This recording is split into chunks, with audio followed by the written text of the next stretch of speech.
Hello, ladies and gentlemen, and welcome to MRL Broadcasting. We are covering the Thursday Night Thriller O'Reilly series. We're at Texas Motor Speedway today. We got about qualifying's just getting ready to start. I'm joined here in the booth with David Owens. David, how are you doing today? I'm good tonight. Interested to see how this field goes. I believe this is kicking off coming up to the playoffs here, aren't we? Yeah, we are in race 7. Let's see here. Let's see if I can find. I think I got the schedule we can pull up. We're in race 7 at Texas here, so we got 1, 2, 3, 4 more races after this before we hit the playoffs, I believe. Oh, yeah, it's an interesting run to the end because they got an interesting playoff format this season too. Oh yeah, this series kind of runs the format of the series itself is kind of awkward to me with the way the points are done during the race, and it kind of works different where the stage break kind of awards more points with 25 to go with that competition yellow that happens. So I've not got to watch this series before. I know you've raced in it a couple times. What's the format like? Well, the format it's just basically it's a dash to the stage for the points. It pays out more points for that first run to the stage. And really benefits whoever wins that. Then you get basically it's just a reshuffle. Basically, think of it like an all-star break. They just reshuffle it for 25 laps to go, dash to the finish to see who can get the win. So basically, if you got a set of tires at the end, you're in the catbird seat to get a win to add to your stats. But winning does not really pay off in this series. Yeah, that's kind of how regular NASCAR is nowadays, I think, where I think a few weeks ago they were talking about some NASCAR drivers getting more points during their stage breaks or whatever than what the actual race winner got. So it is an interesting concept, I think, and it'll be interesting to see how this season plays out with it. I definitely think so too. It's definitely going to be interesting for sure. And the other interesting thing with this series here, it's the qualifying. It's open qualifying, so they get 10 minutes of qualifying, but it's all open. So you got to deal with traffic on the track. That was also interesting. I did not realize that it was open qualifying. So I guess if you played your cards right, you could kind of have the draft work in your benefit a little bit if you wanted to kind of Yeah, have with the. Texas though, you got to time it just right because with turn one being so different than 3 and 4, that dirty air in turn 1 and 2 is really gonna affect you. So if you can time it right, you want to get that draft down the backstretch to really pull you through 3 and 4. So it's been a while since I raced Texas myself. It's kind of the way the track is laid out. You kind of got more banking in 1 and 2, don't you, than 3 and 4? Kind of like a Kentucky in ways. It's kind of very similar to Kentucky, but backwards. Where you got the big sweeping turn in 3 and 4 Kentucky, it's here at 1 and 2 in Texas, and the narrow, 1.5 groove over in 3 and 4. Now I see. I got you. Right now, Mr. Joseph Volp is sitting on the top of the leaderboard, but it looks like these guys are just coming in and out, trying to perfect the lap that they have, which is another interesting aspect of this whole qualifying format itself to me that I'm not used to. Not at all. It's you go out there, you may mess up your lap or anything, but then you get a second chance at it just in case. So you really can really lay it all out there, and if you didn't get the practice in, you can definitely go out there in qualifying and figure out where the limits are of your car, and if you mess it up, you get a reset. Oh yeah, that is true. Most of the time we're doing that during practice, I think, because I know all the different series I've raced with you or whatever. We spend a majority of that practice wrecking there at the end, trying to perfect that hot lap. But in the series we race, we only got one shot at it in qualifying, so it's either hit or miss at that point. That is true, yeah. So It really beneficial, yeah. In practice, I'm trying to push it to the limits to see where the limit of the car is and see what happens. And here in qualifying, you kind of get that opportunity again, but in a qualifying type session. Steve Lewis bounced up to P2 on the leaderboard just now. He's about exactly tied with Joe Volpus at the moment. Actually, what am I looking at here? Let me change my timing on the tower a little bit. Best time. So on best time, Volpus is about 2/10 or so faster than Lewis is holding P2 right now. Redinger's sitting in P3 with a 29.991. Everyone else is above the 29 second mark there. Yep. And looking real good there.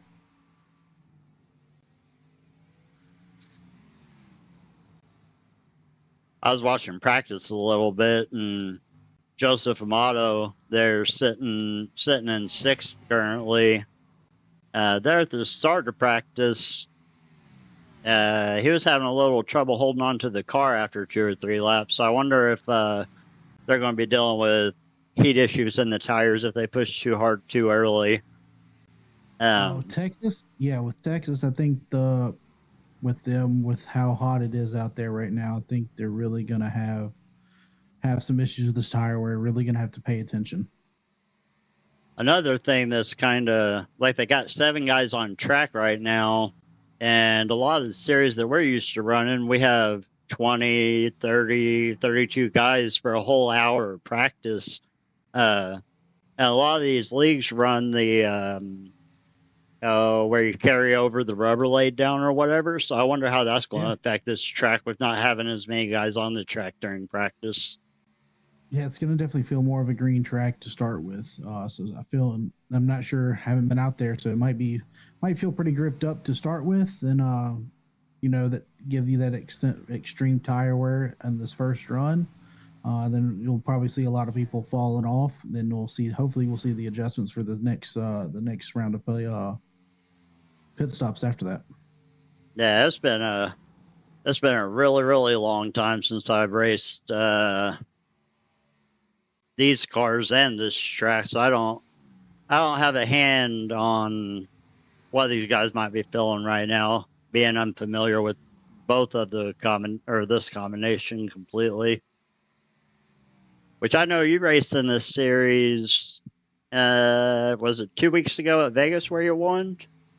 Yep, I raced 2 weeks ago at Vegas, and it was definitely fun. Missed this car. I run it when I can. But it's not a very forgiving car to run. Yeah, Mr. Tony Iverson, he was telling me that he was thinking about racing today, and I don't see him anywhere. So, oh yeah, he is in there. He's in the session. He hasn't run a lap yet, but he's definitely in the session. We got looks like we have quite a few more people hopped in here during this little qualifying run that's going on. Yes, sir. We got 13 people, 14 drivers registered. That's what it looks like. Most of these people I'm familiar with.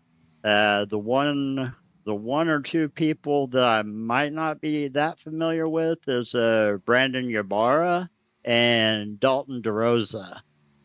I don't recognize those names from any of the other series that I've raced before.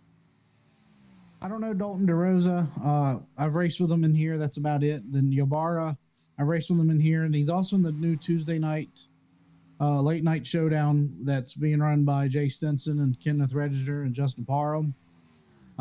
He's a bit of an aggressive driver, so somebody to be watching out for. I think I have seen he runs the Wednesday series of the MRL and DDI League too, I believe. Because I recognize the name, I'm not familiar with it. I do believe he does. Looks like we got about 50 seconds left of qualifying, and right now Vulpus, Lewis, and Redinger's really holding on to that top 3. Parham just jumped up to P2. Yep. Vulpus with a 29.726, and Parham just laid down a 29.761. So definitely see how they're going to roll this one out. People to watch though tonight. You gotta look for Vulpus. He's good on. He's gonna be your tire guy. He's gonna look to save tires and look for that long run, as well as Parham and Redinger. Those guys have been on fire in the trucks lately. From everything that I've seen, they seem like they're winning left and right every other week in the truck. So it'll be interesting to see how they handle this car. Yep. And we got looks like Brandon Grand just wrecked it off 4 coming into the pits right there in qualifying, but looks like we got about 30 seconds left. Yeah, 30 seconds, and Tony is on track now, so we'll see what he's able to do.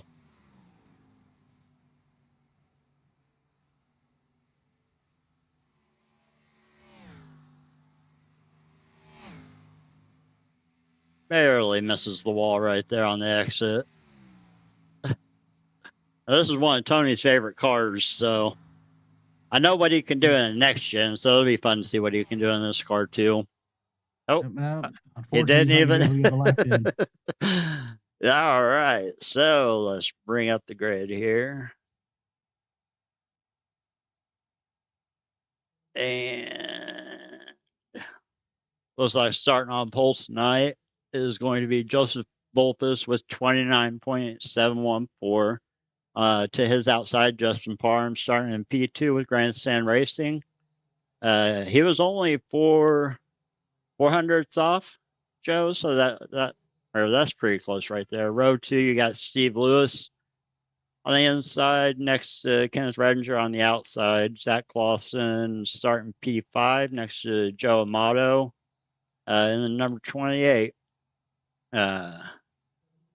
Fourth row, Brandon Ybarra with Backpack Racing onto his outside. Jack Sanders in the number 7. Row number 5, starting P9 is Dalton DeRosa in the number 38. Tony Iverson in the number 13 to his outside in P10. It does look like he put down a lap time. Brandon Guerin in P11. Jay Stinson in P12. Let's see if we got another page here. Yeah, we got John Beverly in 13th and Justin Mullins in 14th. All right, now we'll round out our starting field here.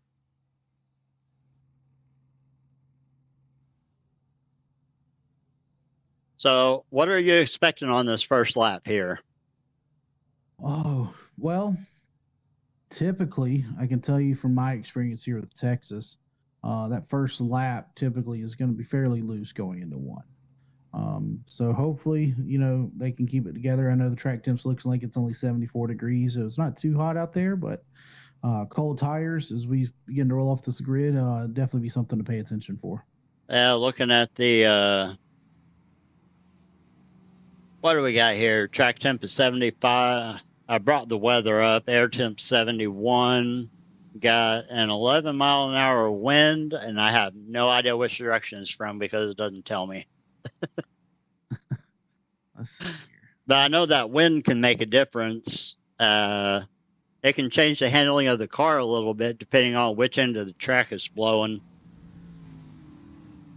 Most definitely, yeah. This getting a tailwind down the backstretch would be pretty good here, but you're looking at a headwind going into turn 1, which will really disrupt that car trying to get it down into the corner.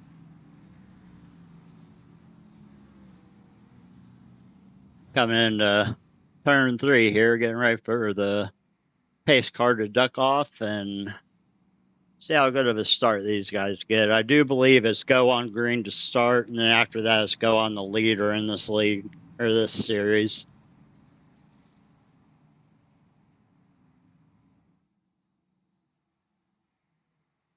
Pace car's off. And the Green flags off. Joe Fulpus gets a really good jump with Steve Lewis in tow. I don't know if there was tires spun or what happened to that outside, but they just did not. It looked like there was a little bit of a delay there on the start. Oh, looks like there's a wreck already. Massive wreck on the back stretch.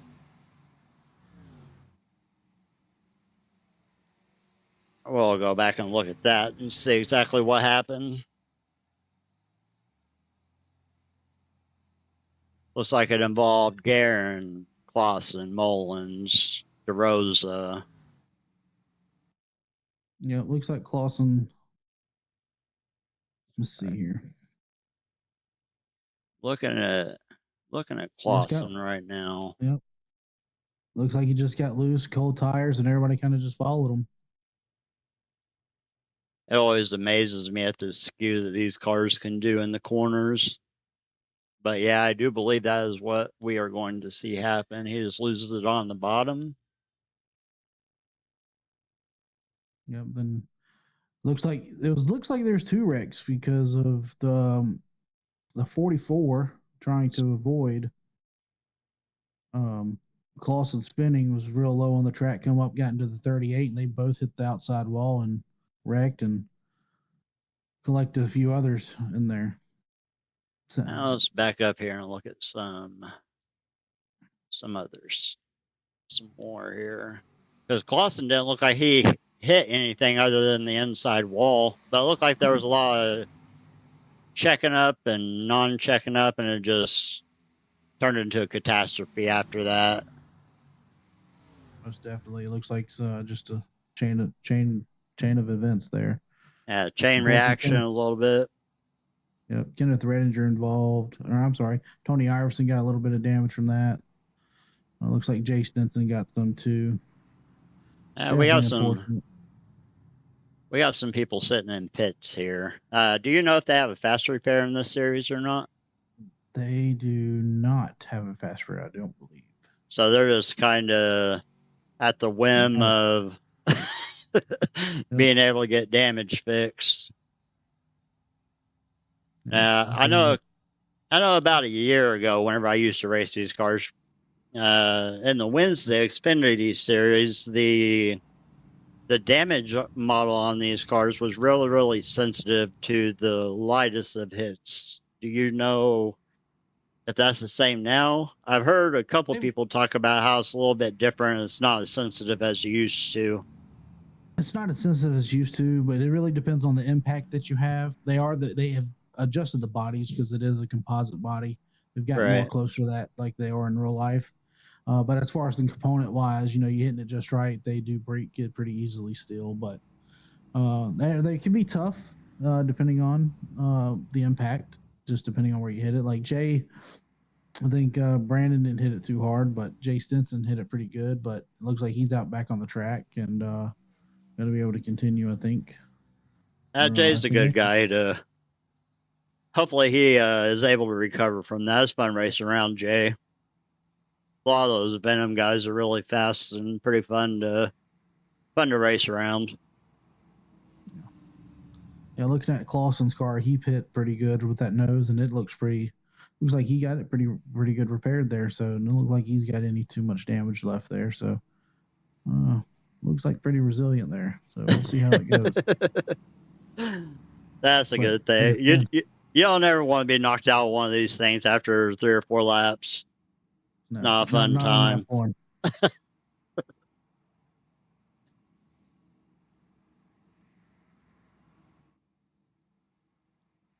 Should be going back green this time around. They're double file here. Pace car lights are off.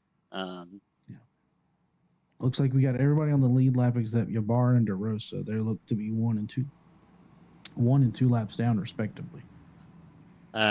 It's still early for those guys though, and anything can happen. So this is where you kind of put your head down and just drive the car, and hopefully it works out your way. But pace car should be coming off here as it makes a hard left corner to go down pit road. See if Vulpus rolls it, or he went right as soon as he hit the box, it looked like. A good jump by Vulpus there. A couple of alarm links there, and looks like Parham's going to be able to pull down in front of Steve Lewis there as well. I think if really, they're getting singled out there in the front now, so. We got Tony Iverson making a move on Steve Lewis here into 3. See if he'll be able to complete that pass. Louis powering it back on the outside right there. Oh, Louis loose. Hold on to it, Louis. That's a good. Ooh, almost a collision.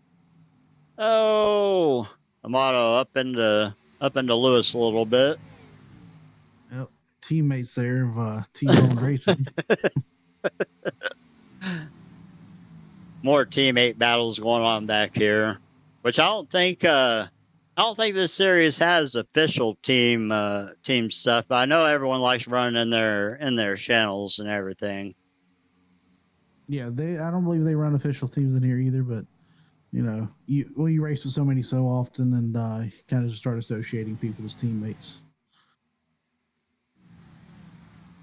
Try to get a better camera angle. Everything's pretty much single file, it looks like. Everyone's sorted out. This is the part where you kind of just settle in, race the track, save your tires, and I don't know what more you do at this point other than those things. It's whenever you're not having to fight anyone to maintain your position or anything, it's a whole lot easier to kind of preserve those tires, and maybe you can benefit on the back end of a run. Yeah, they kind of just settle in here.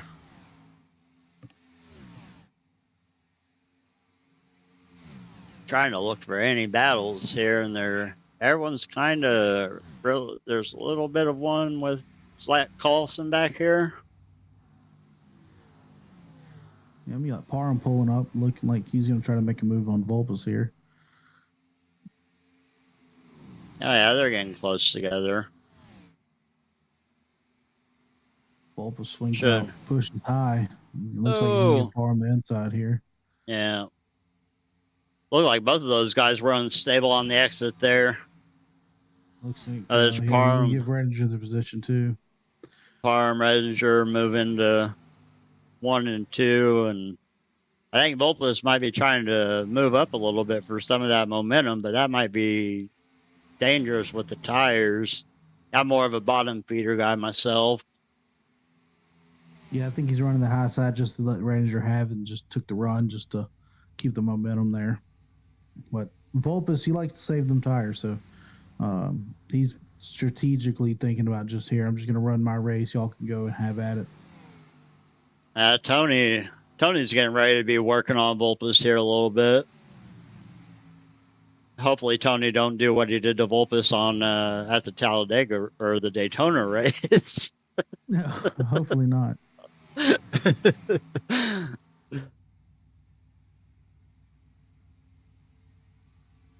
I think this little battle between Tony and Vulpus currently is the closest battle on track. Everyone's kind of... And Vulpus just moves up the high side and lets him go. Yeah. Amato is way... Amato clobbered the wall there. But was able to keep it under control. As far as our biggest movers, we got Justin Mullins getting ready to be 9 spots. Yep, he's working on Amato here on the inside, coming out of 2.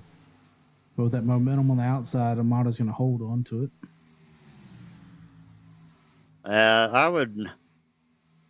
Seeing how Amato kind of bounced off of that wall, it'd make me a little bit nervous thinking that I broke something with the tire, but that's always my luck. Like, I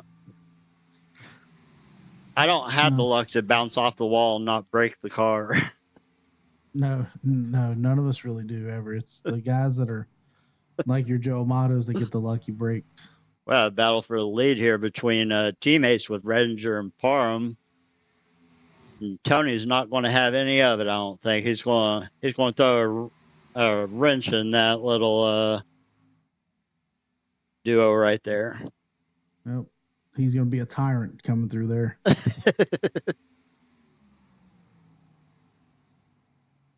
Parham loses 2 spots on that exchange with Redinger trying to go through there for the lead. And here's Tony's on the move on the inside out of 2.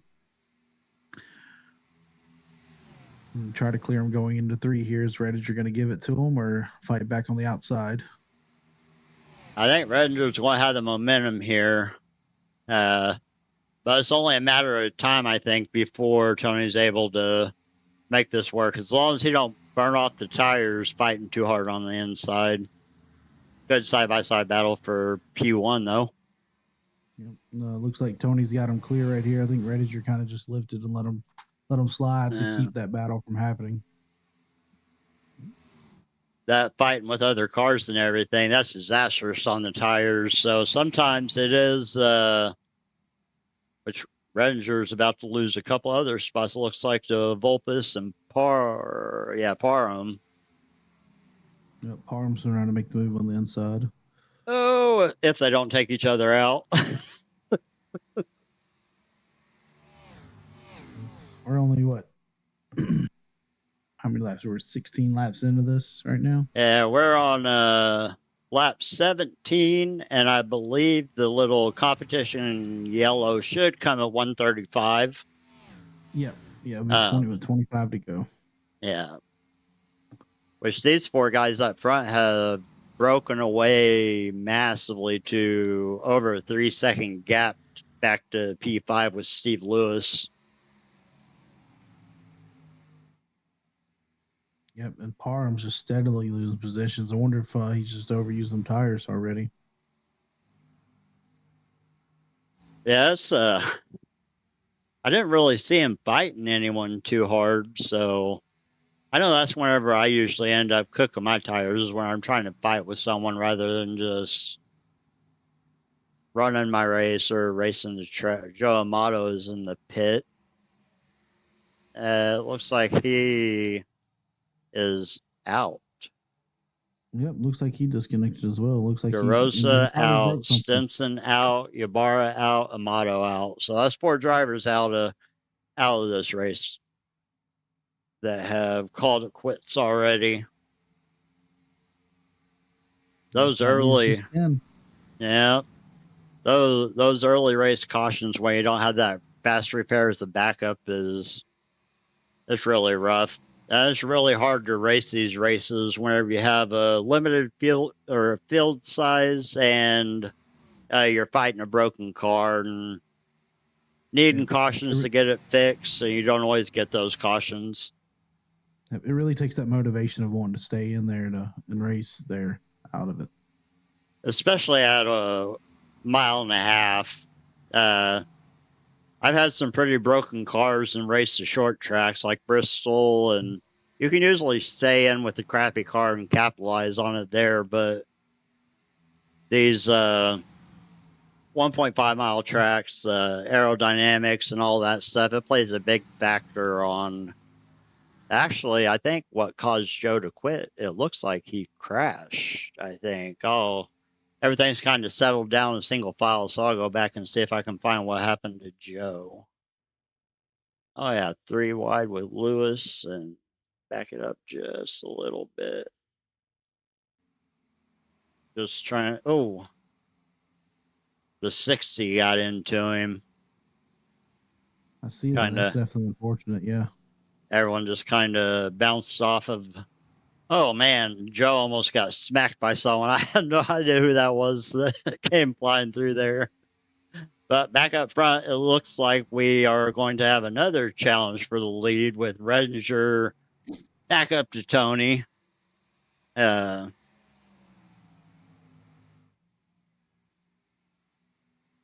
don't think there's...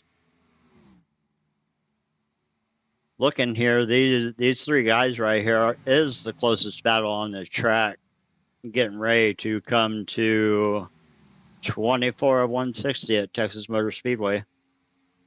Yep. Looks like Wolfos is starting to make his move on trying to move back toward the front, saving them tires. That's where this is going to come into that long run. He's really been able to wrap that bottom in 1 and 2. Anyone that overdrove this a little bit is going to probably be feeling it right about now, where they can't get the rotation they need. Right front's kind of burned off a little bit, heated up. I don't know if these cars are like the next gens are, but I know in next gens and stuff like that, the heat in the tire is way more important than the actual wear itself. Yeah. No, they really does matter, the heat and the wear of these. And it looks like Steve Lewis just made the pass for 4th on Justin Parham. So definitely he's going to be one of those guys that have suffered from probably overdriving too early in the run. See if I can. Let's see what Parham's dealing with on board here.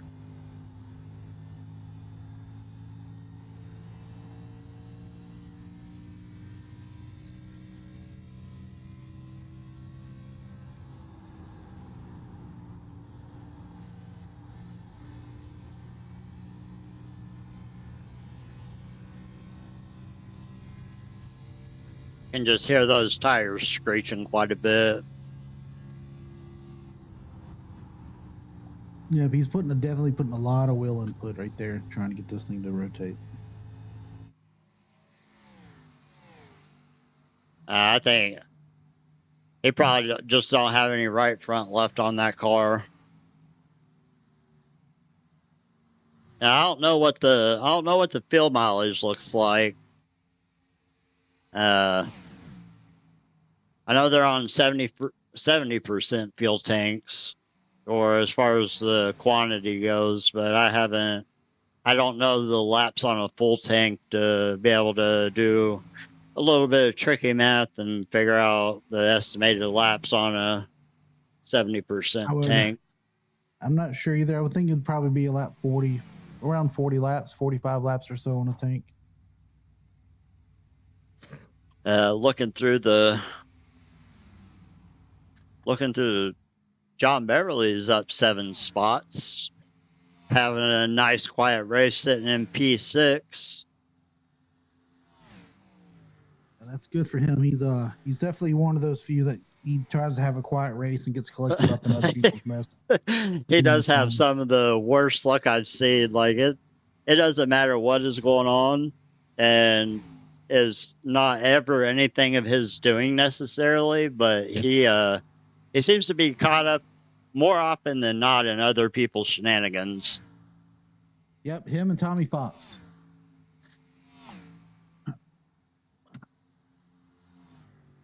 Where I was racing Friday nights, I raced with Tommy quite a bit. But it's been a while since I raced those Friday nights. It's hard for me to stay up that late on a Friday night in the middle of my weekend to work. Yep, I try to run them as when I can as well, so it's definitely a here or there.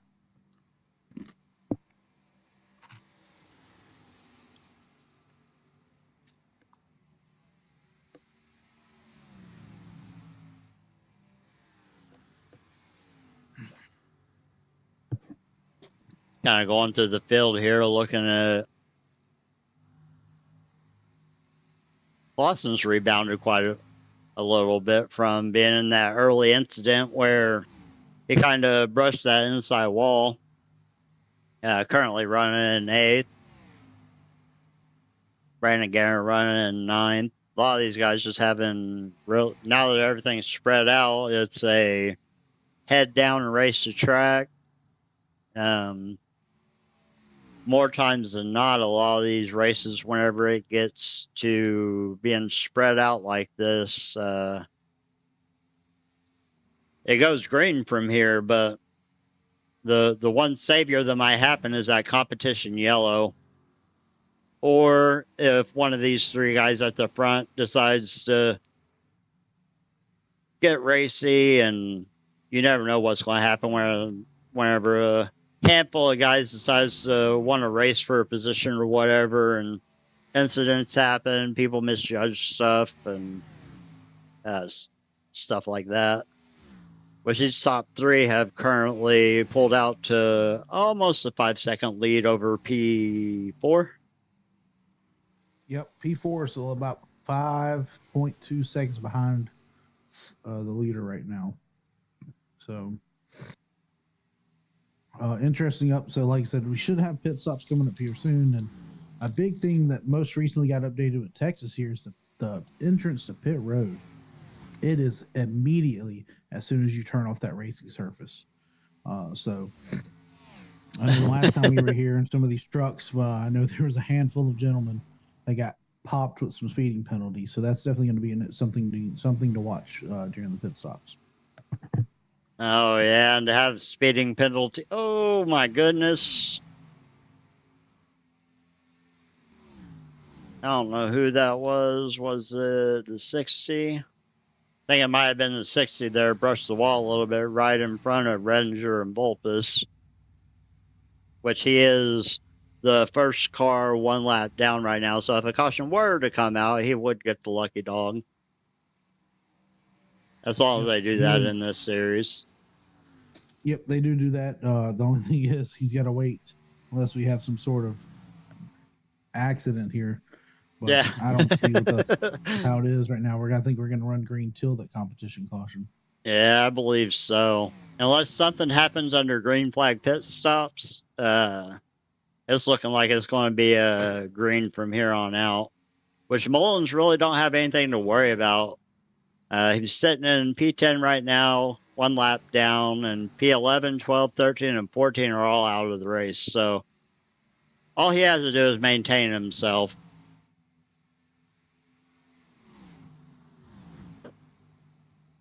Looks like Redinger and Volpus getting ready to...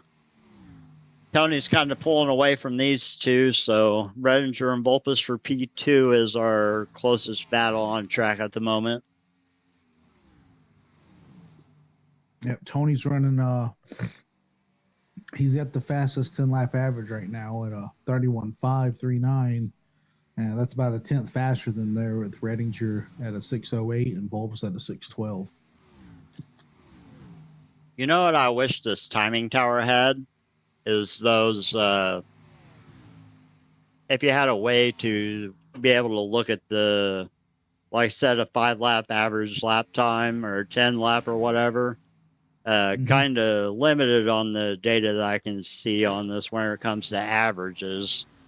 But right now, lap after lap, it looks like Iverson has about almost a half of a tenth over Volpus, and Redinger and Iverson's kind of running similar lap times, even though Iverson's kind of pulling away a little bit, it looks like. That time Iverson ran a 5:78 to a 7:88. Yeah, almost 0.3 faster. Iverson just has that clean air right now, so... Now, let's see here. Volpus and Redinger's kind of...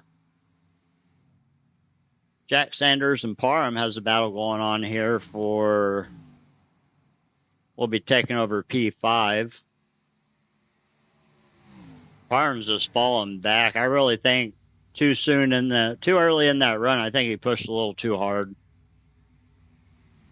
Yeah, I do believe so. I think he wore out that right front pretty early.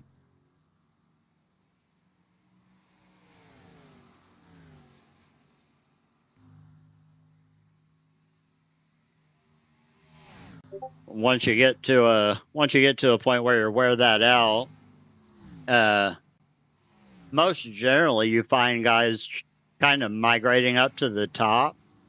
But then sometimes that usually snowballs your we have green flag pit stops here. Iverson's in, Redinger's in, Lewis is in, Parham is in.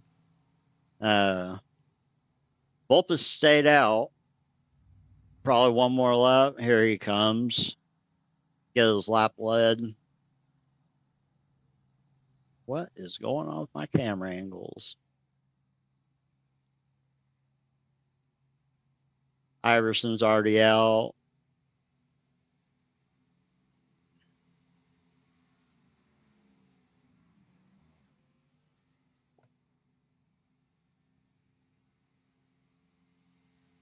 Some of these guys are sitting in here quite a bit. I wonder if they got popped for speeding. Yeah, it looks like Iverson's still on pit road.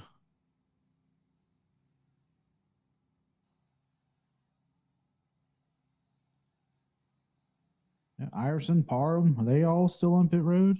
Yeah. Redinger's leaving. Yeah, it looks like they got all popped for speeding. Yeah, it looks like it. I think Vulpes is out. Redinger is out. Iverson is right with Redinger. Oh, no. Oh, man, they're trying to pass each other on the apron. Beverly's out. So it looks like Parham. Yeah, Parham and Redinger both looks like they're caught for speeding. Tony's coming back in. Tony and someone.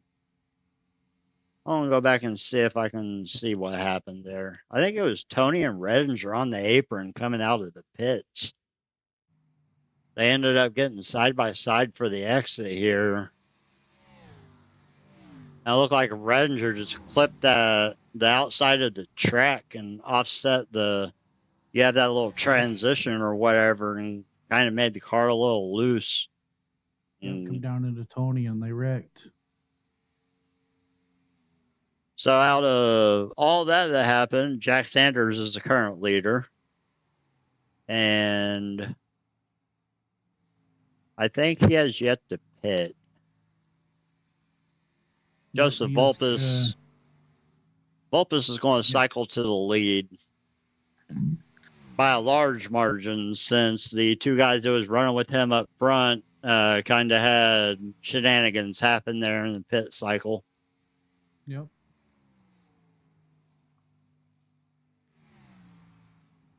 It looks like Redinger is out. Yep.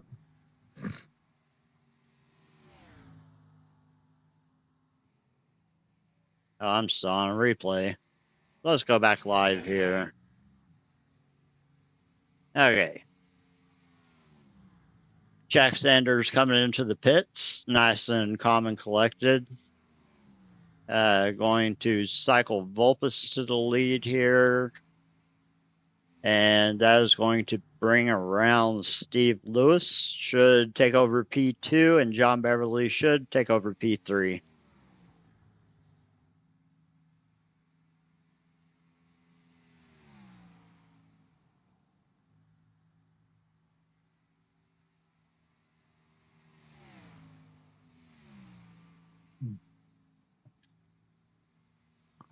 Something's all messed up with my timing here.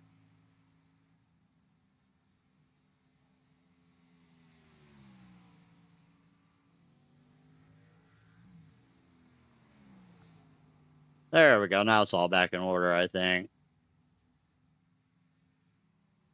So we got 3 cars. We had 3 cars on the lead lap, it looks like. Vulpes, Lewis, and Beverly are the only 3 cars on the lead lap currently. And just about over half the field is out. Looks like Iverson is either... I don't know if he's getting... Oh, he's coming back out on track here. So he is going to be a handful of laps down. Yeah, it looks like Iverson's 7 laps down. And Mullins is currently still sitting in the pits. Yeah, Sanders is 1 lap. Clausen's 1 lap, so we got a battle there. Well, not really a battle. Clausen's 8 seconds behind him. Yeah.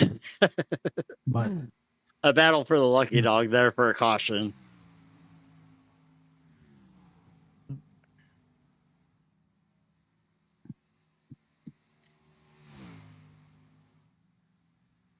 But that's what we were kind of alluding to with the green flag pit stops.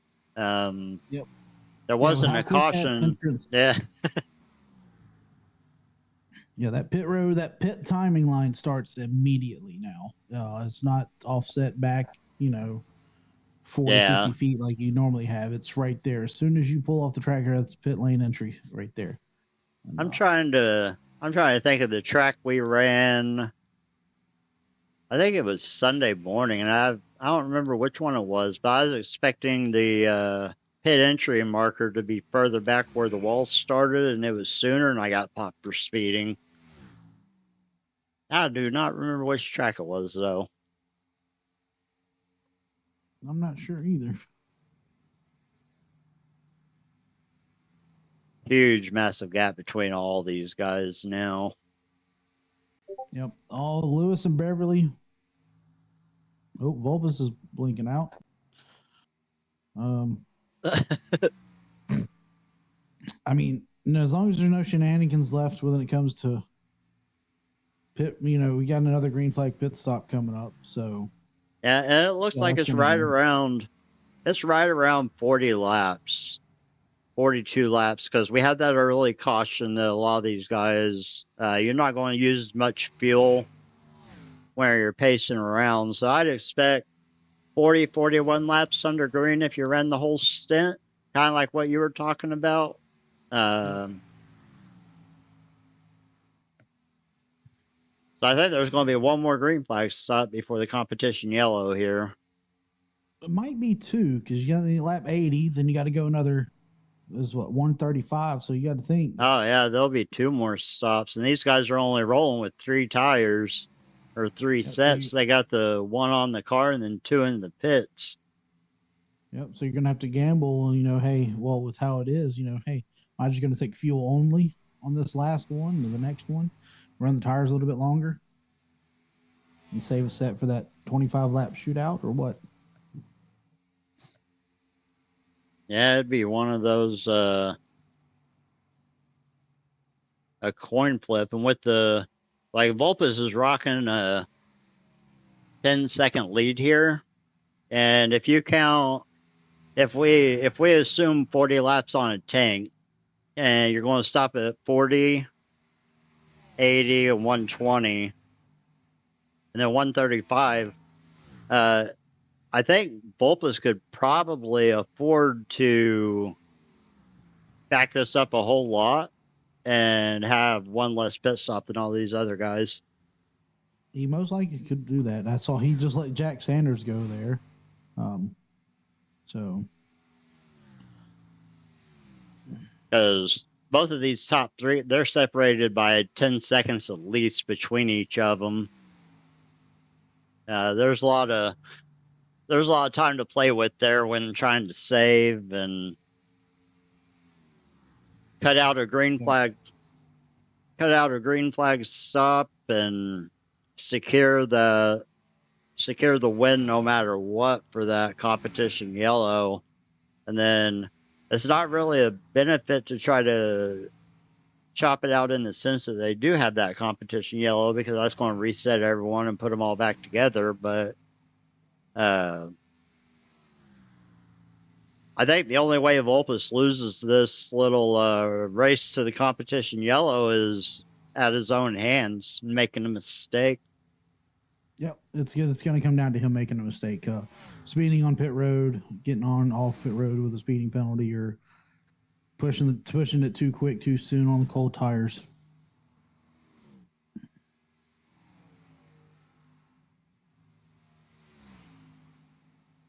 Which, with everything all nice and settled out here, I think I'm going to go to go over to the Crank It Up camera and take a little bit of a breather, take a break, use the restroom, and then come back after that and see where everything's sitting. Let's crank it up. Find the camera here.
All right, ladies and gentlemen, we are back from our little crank it up segment, and it looks like Joseph Volpus is still in the lead is really maintaining that 10-second lead. Volpus and Lewis are both pulling away from Beverly by a little bit. It looks like they have gained about 2 seconds since we last left, and I don't know who that is in front of Beverly, but they are getting ready to be put a lap down, it looks like. I mean, they're already a lap down to Lewis and Volpus, but it looks like Beverly is getting ready to also catch them and possibly go around them.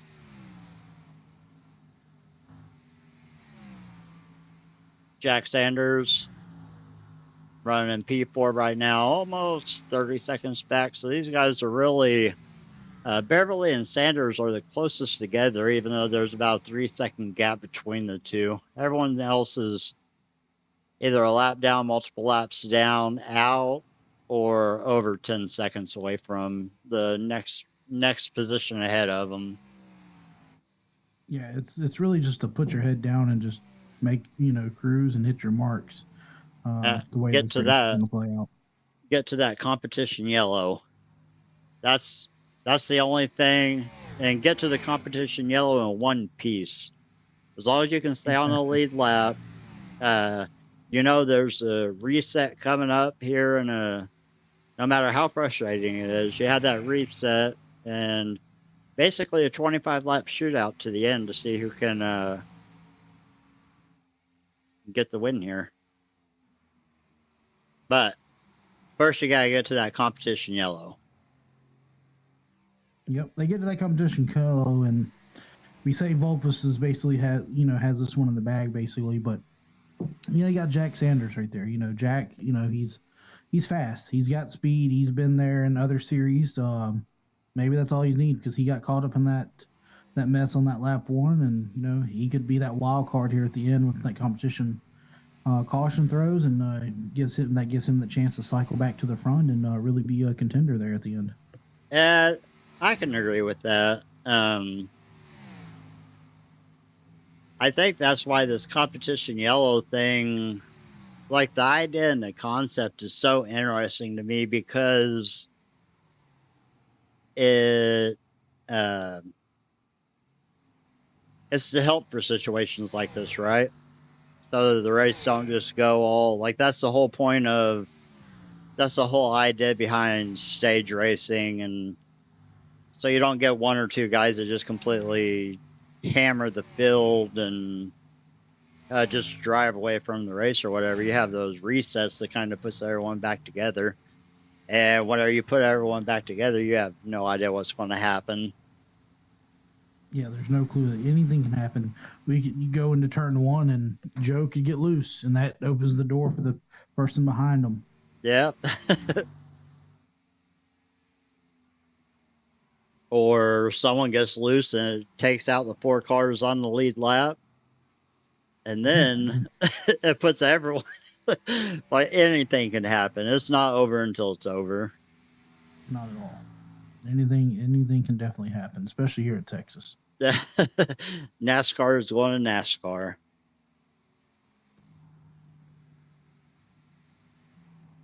Trying to find if there's even any. Everyone's just kind of in their own massive bubble here on the track.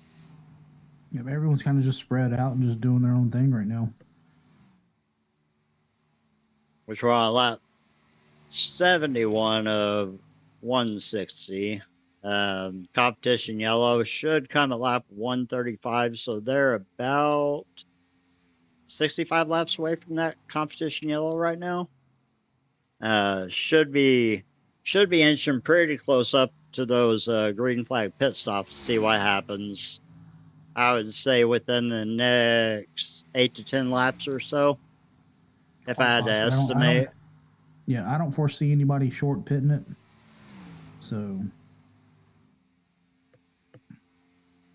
no, if there was like a second gap or if they had a second gap or a second and a half or something like that, it might benefit to try to get the get the position for that competition yellow, but even if you short pitted, I don't know if you're going to make up a 10-second gap on someone with the short little run that they have to that competition yellow.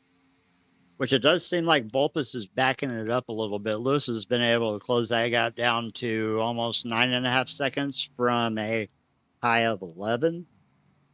So I would assume Vulpes is backing it up here, trying to, unless I think something Vulpes is happened trying that to I stay at the missed. Yeah. Chop that one extra stop out. Because the lead that he has, if he chops that 1 second or that one extra stop out, the other 2 guys or 3 guys that's on the lead lap, they have to stop again. So if Vulpes chops that out, he has the potential to put those 3 guys a lap down, and then that throws everything, like that changes everything for the start of the competition yellow if they're stuck a lap down. Exactly. I think that makes sense in my brain. I don't know how much sense it actually makes, but for some reason that seems like a feasible possibility in my head. It's definitely possible. I definitely see where you're coming from, and definitely make things interesting if that happens.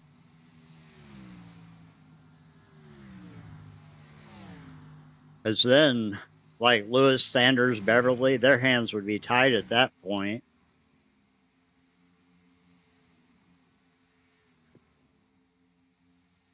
You know, Volpus would have to come in if he skipped the stop. He'd be really, really close to running on fumes, I think, by the time that competition yellow came. And so he'd have to stop. And then Lewis, Sanders, and Beverly, they'd be kind of thrown into the bucket of having to stay out to get the wave around. But then they need a caution because they wouldn't be able to make it all the way. The whole sort of freaking weird scenario with that. Exactly. I think the move would be for Vulpes here with the lead that he has. Depending on how them tires looked on that first stint and how comfortable he was on being able to manage them on this one, I'd take fuel only with how the field is spread out and everything and the lead that he has. Take fuel only and see what happens. Save you a set of tires for that 25 laps, and that almost guarantees you a win. Vulpus just about caught the ball on the exit there. Yeah, he did. But he's maintaining that 9 second lead or so, but Luce is still closing it up, and both Vulpus and Lewis are pulling away from Sanders. They have a 27 second lead over Sanders right now, and Sanders and Beverly are closest together. They're only split up by about 3 seconds, 2 seconds.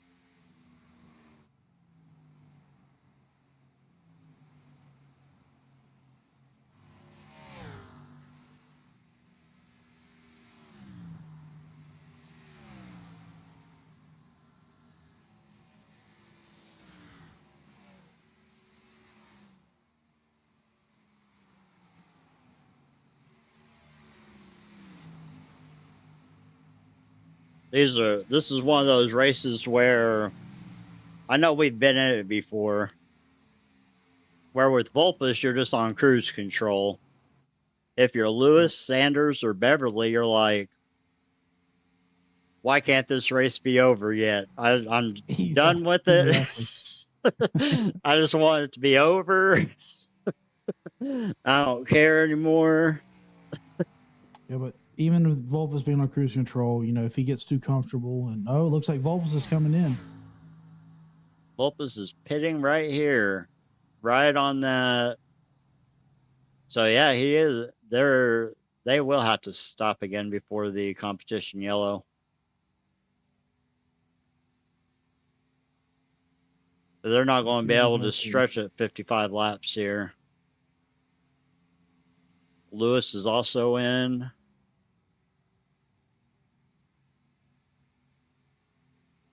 tires on the tires. right. Yep. Left, so he took 4. Let's see what Lewis does. I would imagine he's probably going to do the same.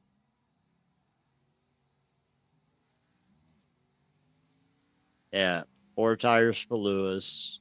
Sanders stayed out. Beverly stayed out. Yep. Remember, Sanders ran it long last time, and he's on a currently of 34 laps, and he went 44 laps on his last one, so we'll probably see him get anywhere 8 to 10 laps. And they're right here. Beverly's coming in the pits here.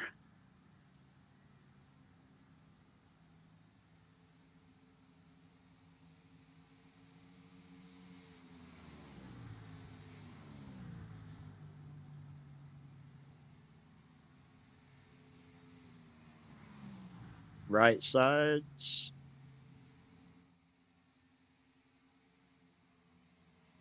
And left side. So yeah, it looks like all these guys are taking 4 tires here.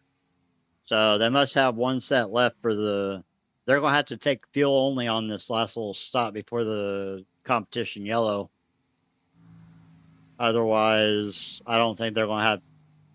No one... If someone takes tires at the stop before the competition yellow, they're not going to have any tires for that last little 25 lap run to the end. No, not at all.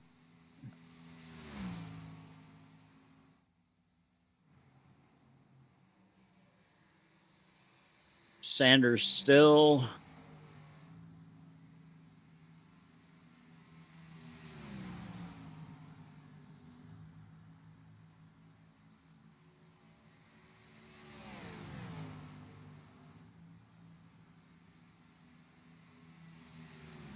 I think Jack might have pit on that first caution and got fuel and stuff, so I think that might be what allowed him to run so long. Because he had, like you were talking about, 4 or 5 more laps on the car before he pit compared to everyone else that pit around 42 and 41. Garen coming in. Oh.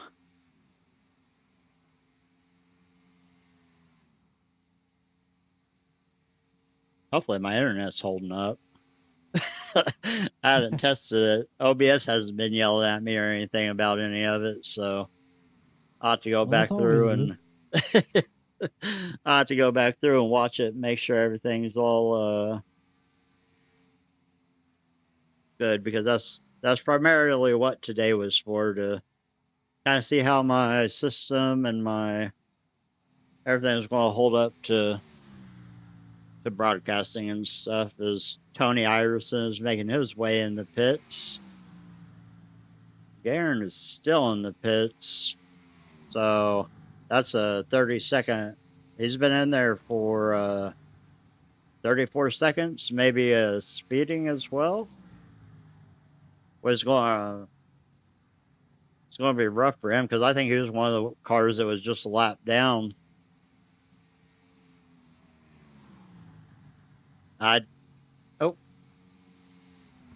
Blinking out. It does look like he's being held. 54-second stop. Lawson in the pits.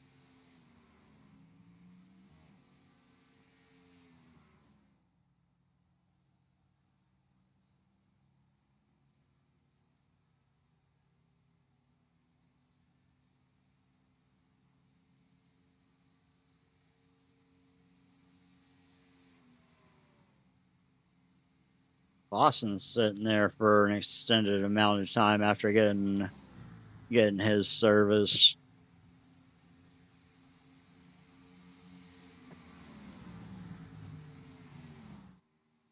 Jack Sanders in pits here. Oh, man.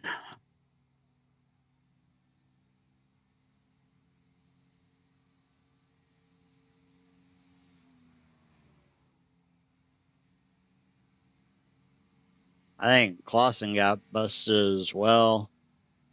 It does look like that. Yeah, there was quite a few people that round that got busted, I think. So now we're left with Joe Volpus and Steve Lewis on the lead lap, it appears. Yeah. And Lewis lost time to Volpus through that green flag pit exchange. Lewis now 15 seconds back.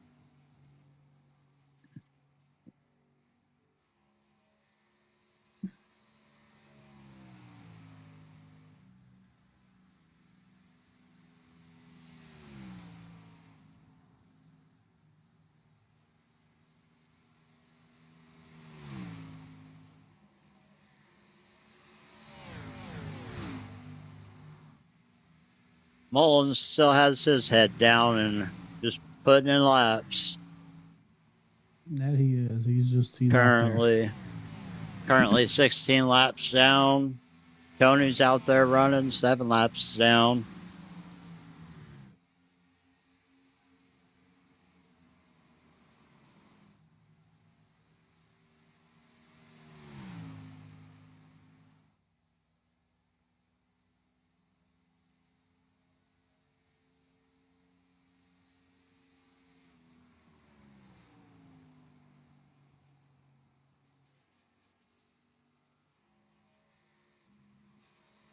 I wish there was more happening on track at the moment. Yeah. Oh, there's some lap traffic happened. Tony getting out of the way of everyone.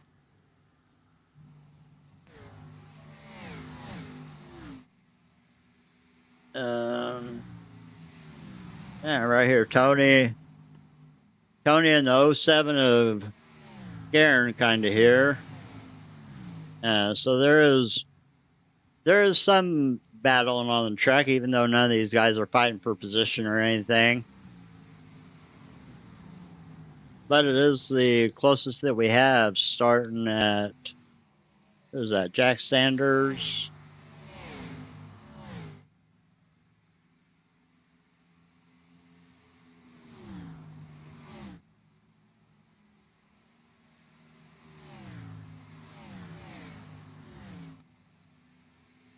Sanders and Garen.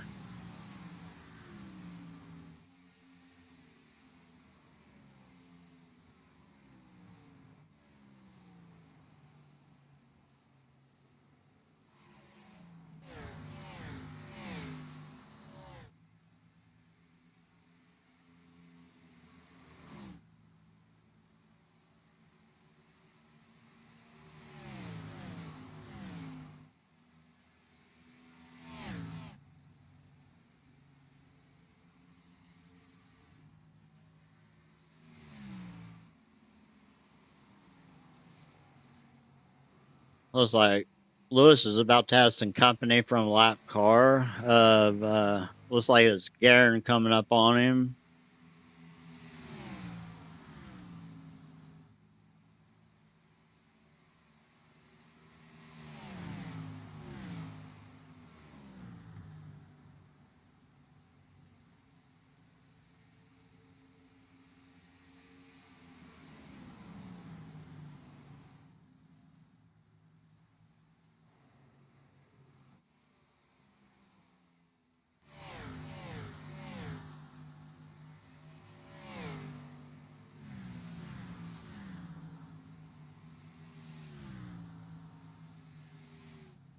I was talking to Joe earlier about this and the limited amount of guys that popped in here to race tonight, and I don't know where everyone is or what happened to them. I think they've had pretty decent field sizes on Thursdays. Yeah, no, it's been really good on the field size over here. I'm not sure what happened.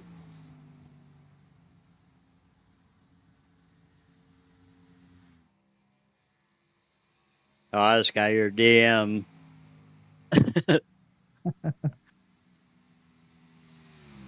Let's see here. While watching this race, I've been doing some research on these boot issues. Oh, yeah, you're having your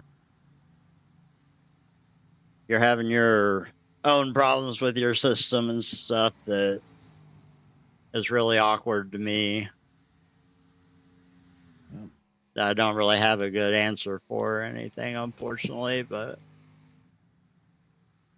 Well, no, from what I found, looks like the Project Zero B650M motherboard that I have does have issues often involving the M.2 drive detection failure during cold boots. oh, that's no fun So for it I to think be I'm a just gonna go. common.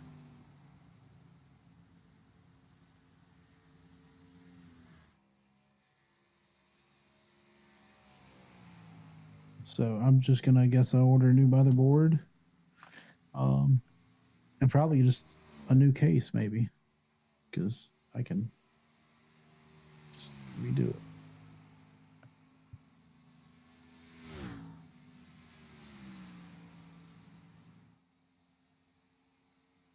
That link I just sent you, let me know if it works.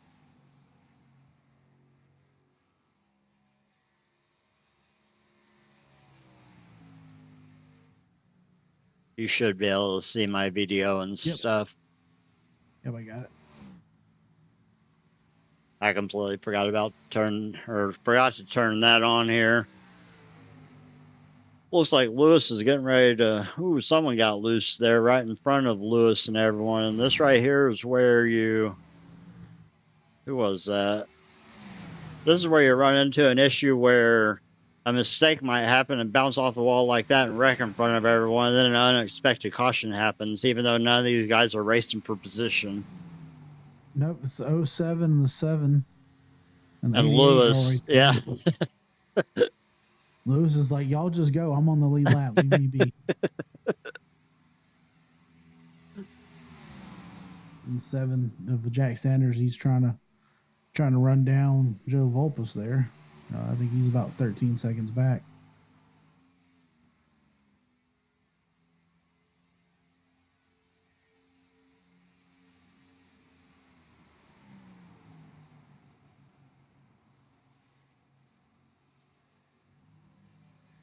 I know whenever I'm in Lewis's position here, where I'm around a couple of lap cars, like even if I trust the lap cars, I still get kind of weary being around them because of that. I thought they were going to wreck right there. They almost did. You don't want to race them, right? But you also don't want to give up time to the person that you're trying to chase down. I can't count how many times I've tried to race a lap car and end up burning my stuff up because of it, even though it was for no reason whatsoever, other than I felt like I was going slower than I should have been. Oh, I know all that too well from a Monday night race at Dover.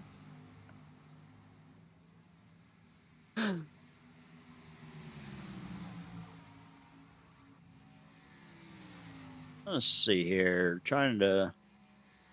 Hard to go through this timing when everyone's not on the same lap and they're split up.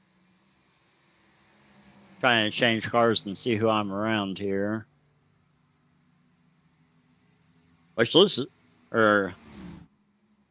is having a nice, calm, steady race, running in P2 now. Beverly, even though he's one lap down, still holding on to P3.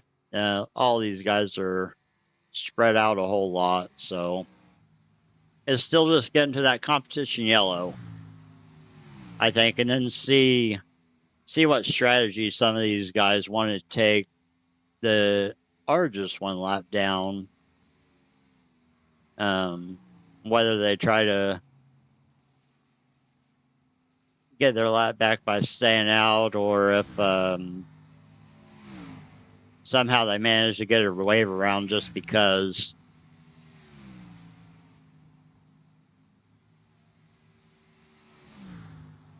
But I know what's going through these guys' heads. They're just ready for this race to be over. Pretty long race to pretty long race to be in in a situation like this where it's basically just running solo laps.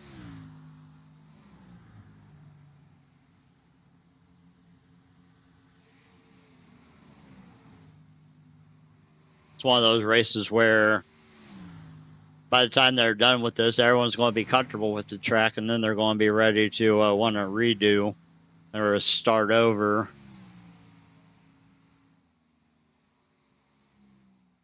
No, absolutely. Which we should be coming up on green flag stops again. I think we're 111 of 160, so going on a 40 lap average or so, they should be able to make it to 120, 121. And I have to make sure they don't make any mistakes again. Which I think I've seen everyone have a mistake on pit road except Volpus and Lewis. I think those are the only two guys. Yep, I think those are the only two that haven't had an issue.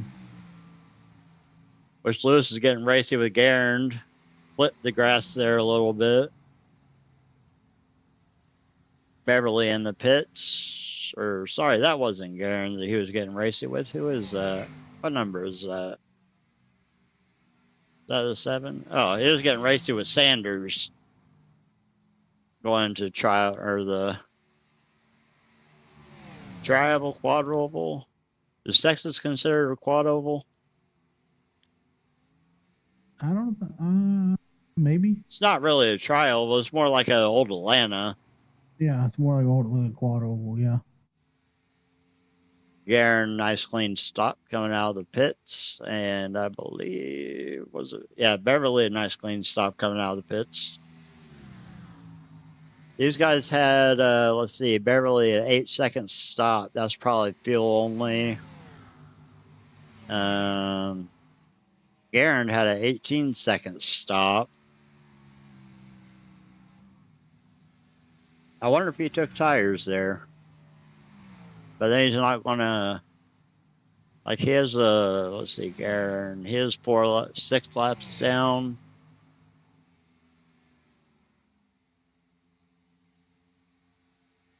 Beverly's pit stop put him 2 laps down. We already know Sanders is going to be able to run long here by about 4 or 5 laps.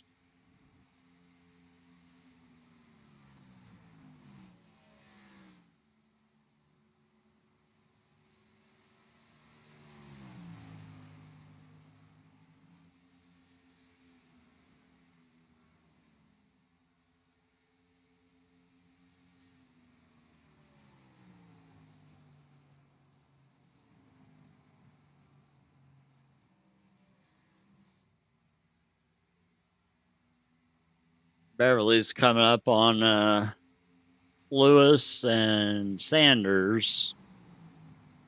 Should be able to make quick work. Or actually, I think Beverly was on. Oh, Joe Volpus in the pits. Yeah, let's see what he does. Wonder if It goes fuel only or one side or the other. I'm thinking fuel only. Lap 116. You're 15 laps from this competition caution. I mean, if I was him, I'd take fuel only. Yeah. That's what it looks like. Fuel only for Volpus. Yeah. Fuel only. And then competition yellow, I'd expect him to take his last set.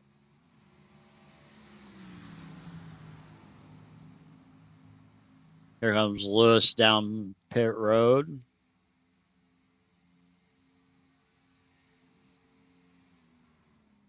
Boy, that pit entry does start right there, don't it? Mm-hmm. That's where it's getting everybody. Instead of being backed up a little bit.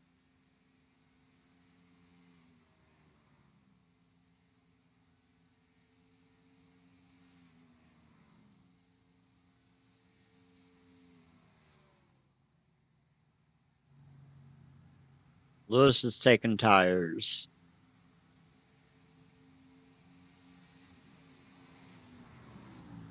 4 tires.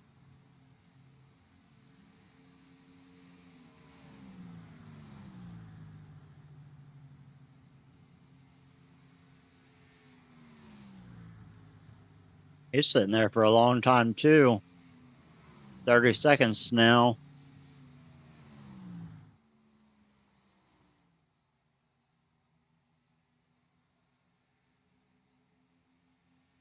Will Lewis get busted for something? 45 seconds. 50 seconds.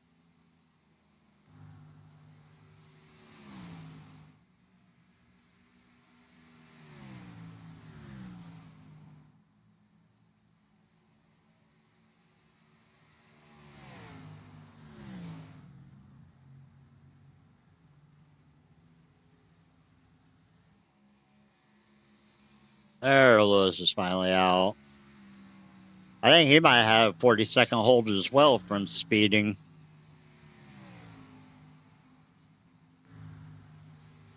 "55-second pit time, about 15-second for a 4-tire change would put it at about a 40-second hold. Yep, everybody's getting busted for speeding.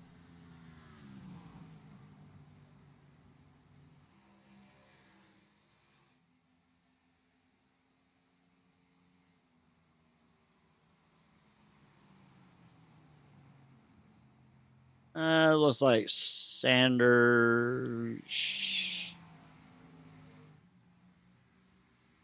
is the only one left to pit.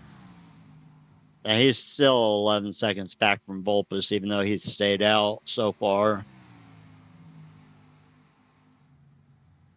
So we are coming up on lap 123.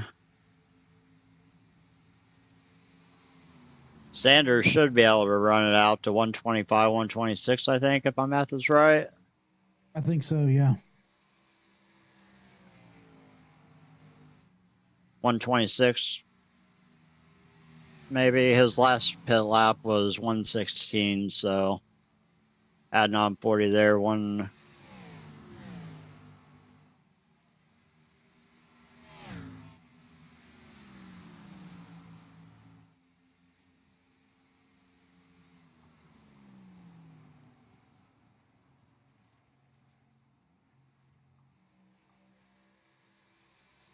Oh, I'm looking at the wrong. His last pit lap was 89. I was looking at Volpus. Trying to calculate 40 laps on 116, and it was not mathing right because I would take it over 135. Yeah, so he is able to go to 90, 89. Then 40 on that would be. He should probably be able to get close to 130, 135, 131. Yep, I think so too.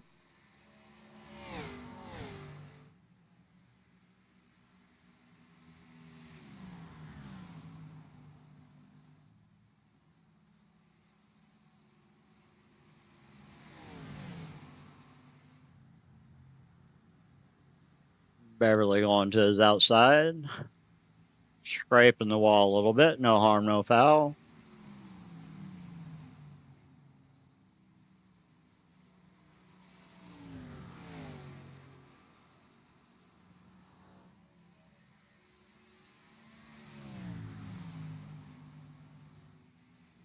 Play with some of these buttons here. So I haven't really used SDK since they updated it last. Like I had the new tower and all that stuff that they did with the updated NASCAR stuff, but I really haven't been in a position to play with it necessarily. Let's see.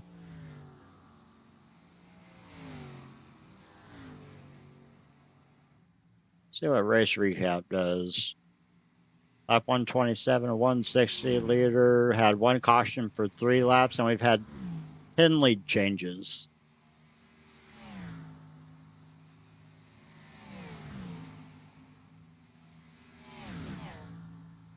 Let's race analysis.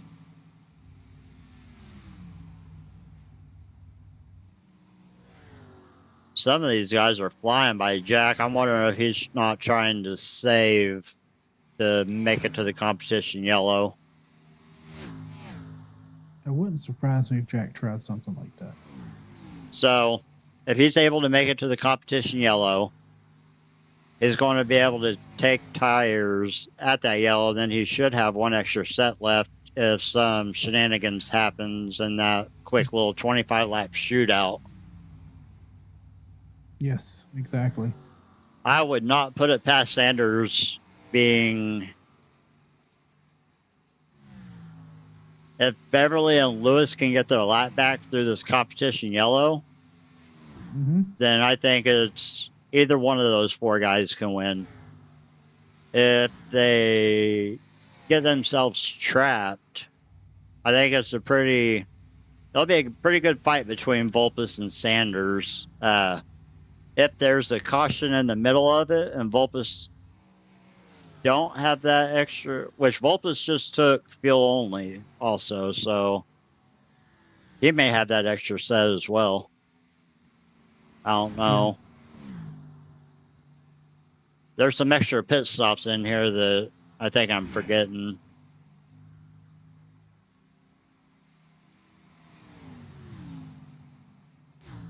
Five laps left to see if Sanders can pull it off. But it's one thing getting to that line. It's another thing getting back around to be able to get in the pits. Getting back into the pit road, yep.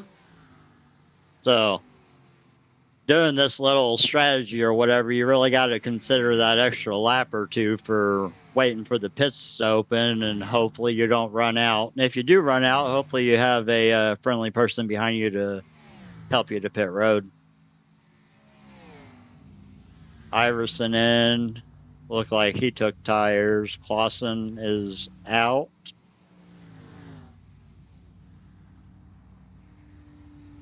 Iverson had a massively long pit time. 1 minute pit stop. I don't know if he had damage or if he also got busted for something.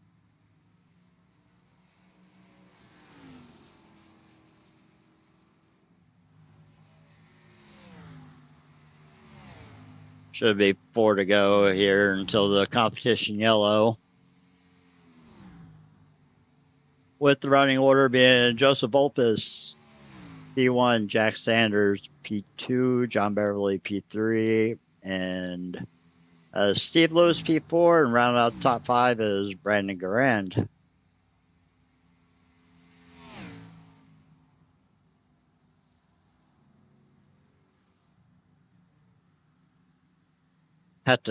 I'm really curious to see if Sanders pulls it off. Or if he ends up having issues getting back to pit road or whatever, once the caution does fly.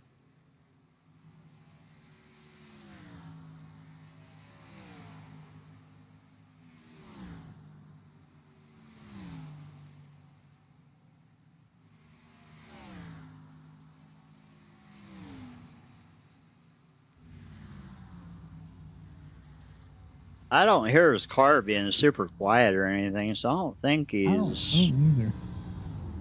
I don't know, he's clutching. Yeah, he's clutching these corners. Massively saving. Got 1 to go. Vulpes is just letting it roll here.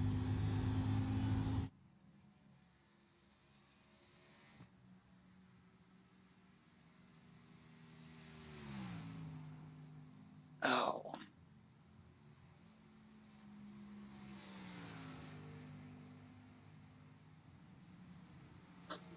I think they should have a caution here coming up. Yeah. Stage caution, or competition yellow, competition caution, whatever you want to call it. Sanders was able to pull it off. Vulpes with the competition. I don't know if you call it a stage win or not. I don't know. Do they consider it a stage here, or is it just kind of like a competition yellow? I know points are awarded. Yeah, okay. It's a stage win. So you have Vulpes in P1 taking that stage win, so congratulations to him. Jack Sanders able to hold on, and it looks like he's going to be able to come through and round out With the P2 finish, Steve Lewis, P3, John Beverly, P4, and Brandon Garan rounded out P5. So now we see what happens. Definitely see what happens. Let's see. Looks like Lewis is going to. He should have been Lewis a will be the lucky dog. Yep. And Beverly, see what Beverly does. Maybe does Beverly stay out and take the wave around? Nope. Beverly's fit. So Beverly's hope here is to hope for a caution that he's not in and be the lucky dog. Yes, that is exactly what it's going.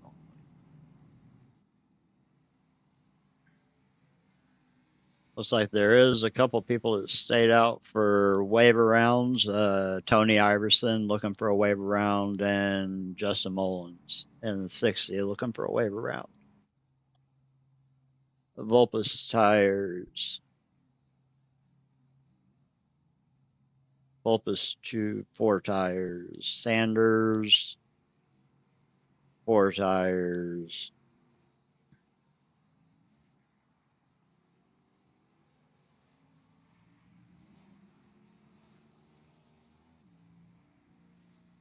Lewis coming in to get his service, being the lucky dog.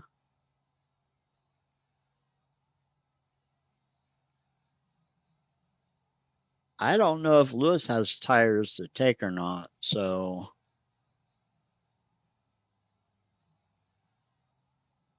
see what happens here. Does not look like it. Looks like it's fuel only for Lewis.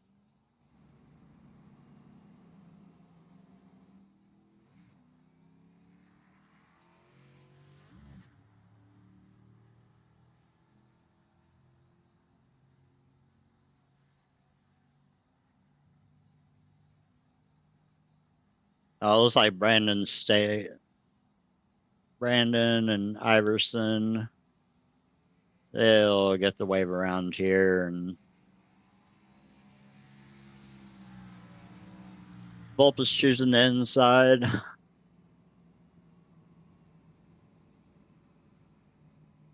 Gonna have Sanders on his outside.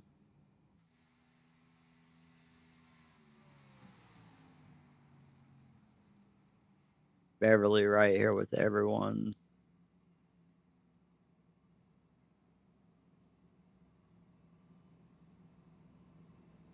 We only got 8 cars left on the track.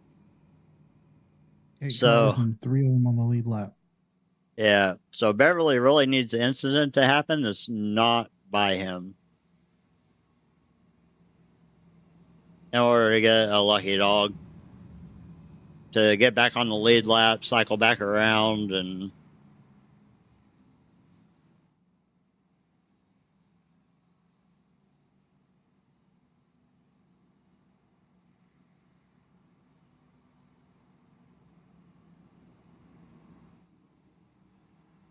there for a second I thought they were going to try for a 3-wide start.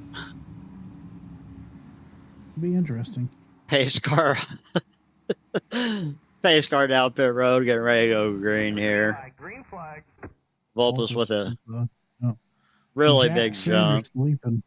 Yeah, Jack's sleeping right there.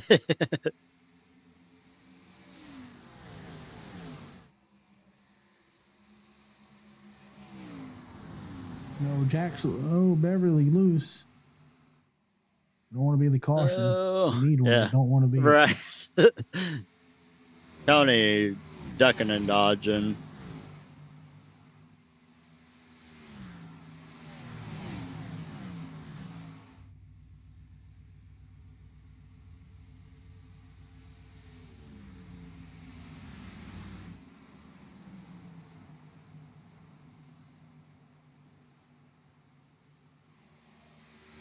The thing that's hurting Lewis right now is the fact he didn't have that extra set to take at that competition yellow, so he's falling backwards. Yep. Everyone in Vulpes is shot out to a little over, almost a second and a half lead over Sanders.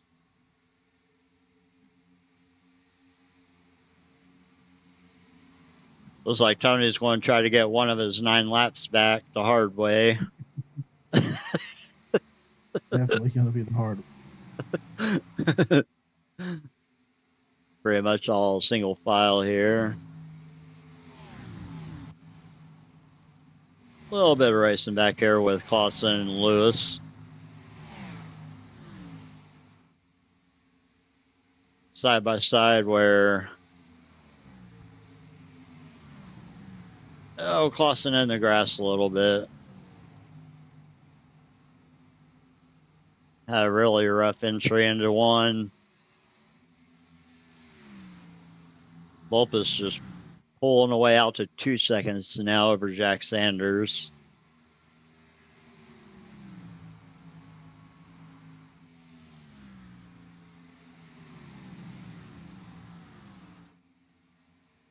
The rough thing for Sanders right now is he has Tony in between him and Vulpes, so it's one thing to try to catch up to someone you're chasing down, but whenever you have lap traffic in between you, it gets a little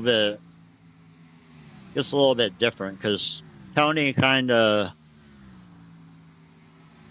he has the choice. He can either help Vulpes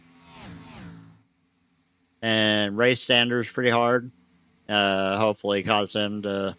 What Tony's hope would be in that case would be to Sanders burns up his stuff or whatever, trying to get around him and don't have anything for the end of this little 17 lap shootout that we have left to have anything for Vulpes, or Tony can just, if Sanders starts making time up on him, get out of the way and let him go and let him try to race it out at the end. I don't know which way Tony would go.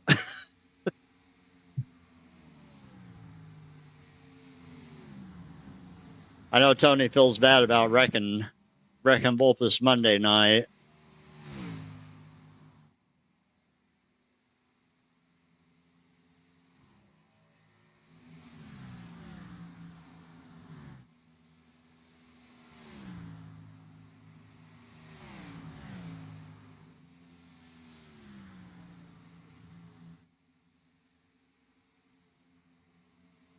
$15 to go.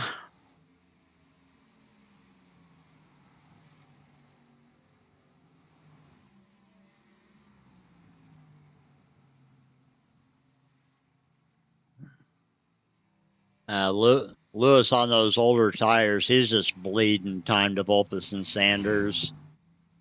Yeah, yes, he is. Already over 10 seconds back, and that number is just growing massively.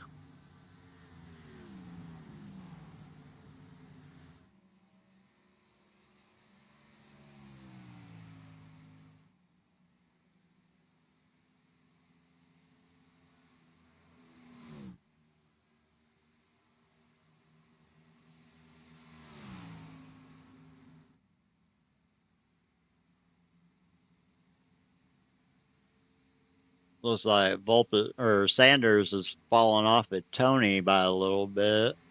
They was pretty close together.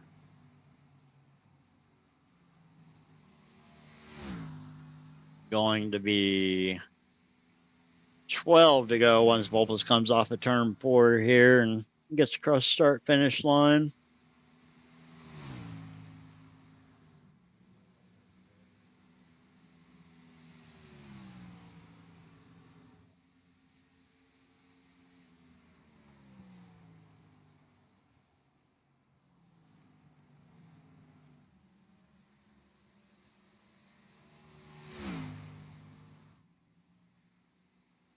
Oh, Tony's driving the wheels off of it. Almost got himself. He's full sending it right now. Dirt tracking it around Texas.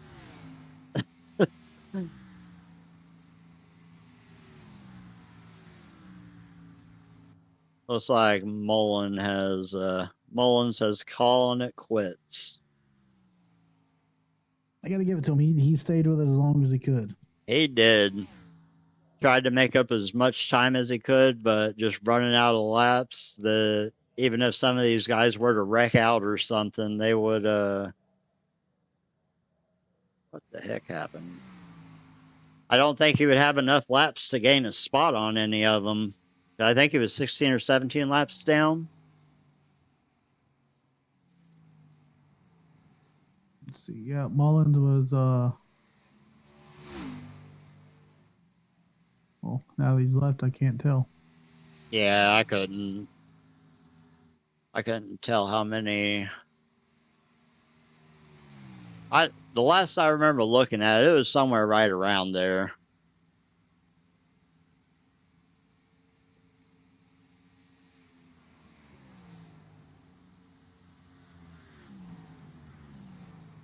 Nine to go.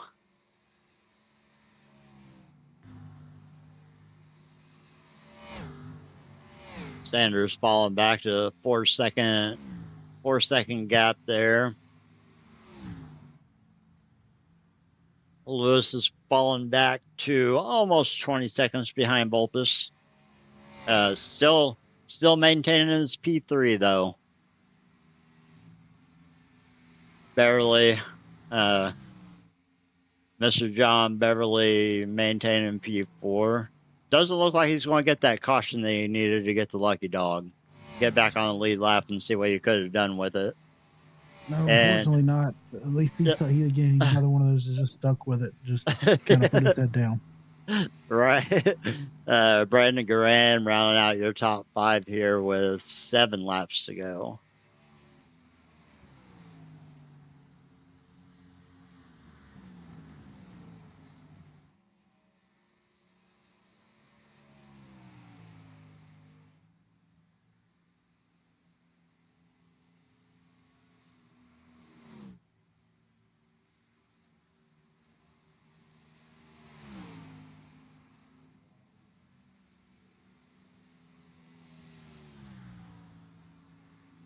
I think a lot of these guys have kind of accepted it for what it is and just turning laps to get to the end of this thing.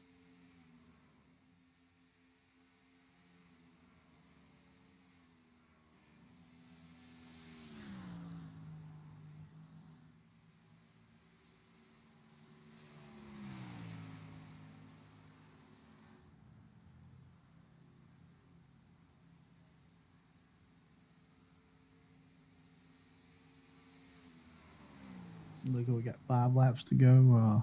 Yeah. Smooth sailing here for Volpus. 5 laps, just keep doing what you've been doing.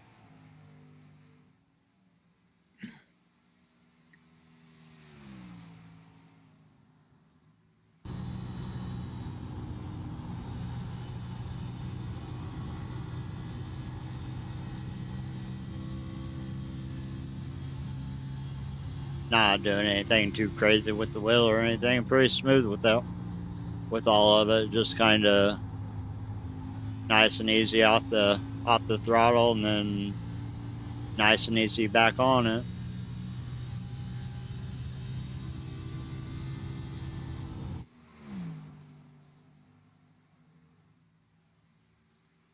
I wish we could have a stat for how many people got speeding penalties this race.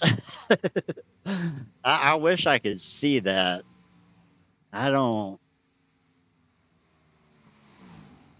It'd definitely be something interesting to see. Yeah, I would say,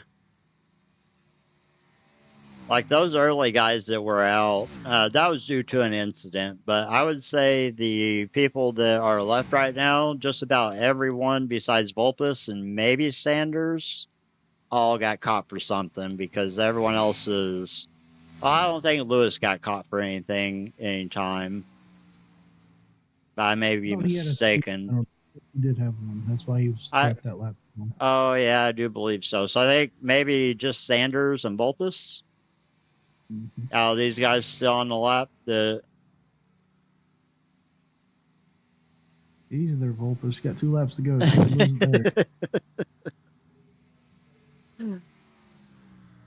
Especially with a 5-second lead. That would be a way to go out. There's a white flag. White flag, 1 to go from Texas Motor Speedway. Volpus started on pole. Currently first.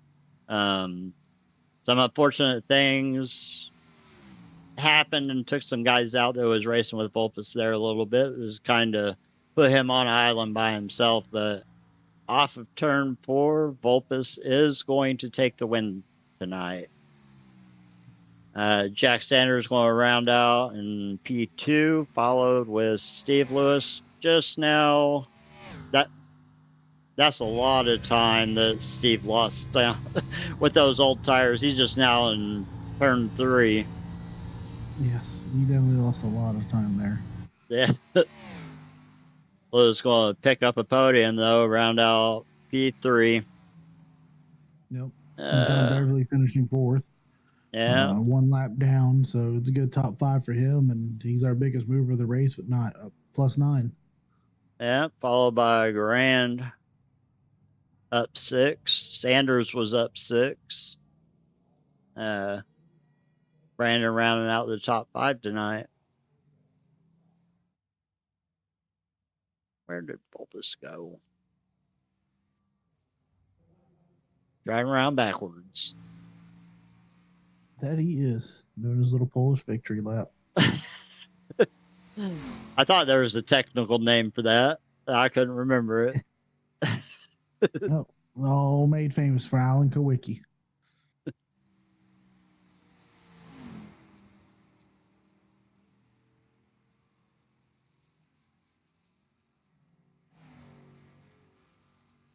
Kowicki did a lot slower than what Volvos is doing. So.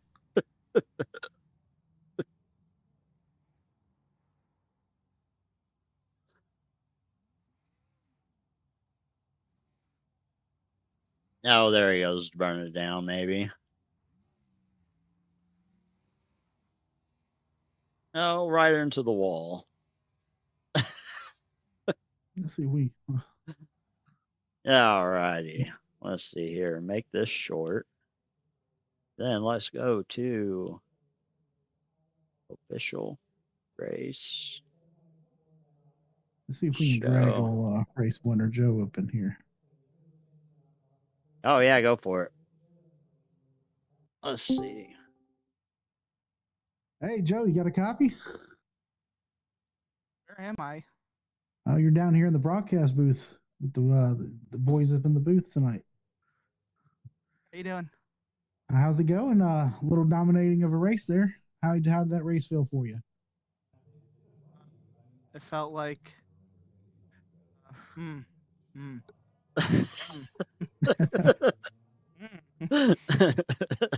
Well, you put it on pole, and looks like you had most of the competition taken out on that lap 1 wreck from Clausen getting there loose, and everybody else just proceeded to forget how to get onto pit road. Yeah, I need to be ready for Tuesday and not do that in the Tuesday race. So this was good practice tonight for that, for certain. That it is. That it is. Yep, you're running for a championship over there in the Bonfire Truck Series. And that is here at Texas, so it's a good reminder, and make sure you're on your P's and Q's for that pit road entry, because that's definitely, we saw it here tonight. It definitely caused a lot of issues for most of the drivers in the field tonight. Yeah. I just looked at that lap 1 thing. Oh my, that was pretty much everybody. Yeah, and then pitting. Yeah, got to be careful. That line's so far forward. You got to slow down very early. Yeah, early on it looked like your competition was going to be Redinger and Iverson, and they both, unfortunately, they got hit with that pit road speeding penalty early, which just kind of set the tone for you to kind of run away with this. Yeah, definitely. Just minding my P's and Q's, just trying to do the best I can on the tires, learn what I can for the next time we're here. And just there's not really too much to talk about with this one. No, not really. It's such a small field. It was really hard to do the broadcast. Yeah, that was mostly just test session from my perspective. So learned some good stuff, I think, for the next time I'm here. So hopefully put that into effect. Well, congrats on your win. I know this makes I think your 3rd or 4th win of the season, so congrats on that. You got 4 more races left till the playoff start, and with this unique format, gives you a hit leg up on everything. So hopefully we see you do pretty good here in the playoffs, and hopefully you're getting ready for Tuesday night and go run for that championship. Yeah, I'm looking forward to it. Thanks for doing this here tonight, guys. Definitely want to go back and look at it. See all the cool stuff. Uh, Very exciting to see MRL broadcasting. Get some other stuff on the channel here recently as well. So this is good. Good stuff. Well, thank you, Joe. It was fun. Absolutely. It started out, I was hoping it was going to be that lap one wreck was a bummer. And then you had, there was a moment where there was three of you guys together, Iverson, you, and Redinger. And I was thinking that was going to be a fun trio to follow and watch. And then Redinger and Iverson had their problems, and then it kind of put you out on that island all by yourself. So then we were trying to come up with all kinds of different scenarios and strategies that you could be playing to skip a stop, have an extra set. And everyone just kept getting pounded with speeding penalties. Yeah, that's pretty much what ended any strategy. Everybody got speeding penalties. Even Louis, who was, Yeah. very far behind me, but he pretty much ended any chance that he could have to be competitive there at the end when he sped on his last pit stop. So, yeah, pretty much, yeah, they all sped, and then it all kind of just went downhill for Redinger really quick. And I'm not sure what happened to Parham. I guess he sped on pit road too, and that was Yeah, I that. don't know. Parham was out. At the same time. So I guess Yeah, Parham was pretty hit with a speeding penalty there, and just with how far he had dragged back, he kind of just, I guess, called it quits there. And with Tony and Rediger wrecking coming out of pit road, it was definitely unfortunate to see them two get together right there. yeah. So that was pretty much the race. Not really too much else to add. Just driving around the track, trying not to blow a right front. And yeah, this is probably the most boring race of the season, to be fair. So every other race has had some interesting strategies. So it's kind of sad because there's been some really good stuff. Last week was very interesting how it all played out, and Oh, what I think the? every other race as well. No, absolutely. You all, we'll see how it goes, and I think y'all are. Let's see, here, Texas this week, and y'all are at Watkins Glen next week for 65 laps at the Glen. So I want to see how that plays out, and maybe if Buddy and I can get coordinated right, we'll get a broadcast for that too. Yeah, that'd be incredible. Thanks, guys. We'll see what happens next week at Watkins. Yep. Have a good one, Joe, and congratulations. Thank you.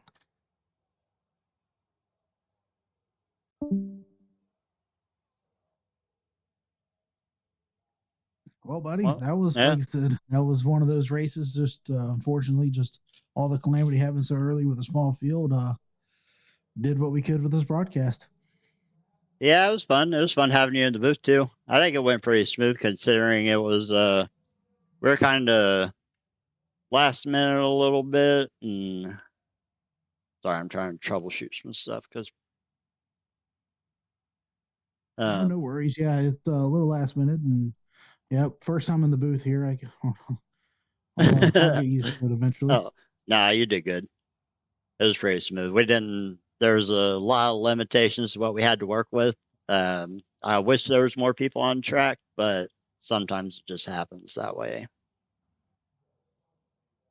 But in either case, I think we are going to head out. Let's see here. Let me bring up the schedule right fast again because next week, I believe, Yep, they are at the Watkins Glen, at the 65 lap. Glen, that's a pretty fun track. That'll be fun to watch in these cars, I think. And I see there's a Nashville Super Speedway in 2 weeks. Yeah. Actually, I might actually make that race. Give you an in race reporter. Yeah, there you go. I know that's your favorite track. I might have to jump into that one. So, Hopefully, we get a big build there. yeah, do you have any other takeaways from the race tonight? Anything can happen in Texas is one hell of a pit lane speeding contraption. Absolutely. Well, for myself, Buddy Slee, and David Owens, we are going to call it good night, and we will see you guys next week at Watkins Glen.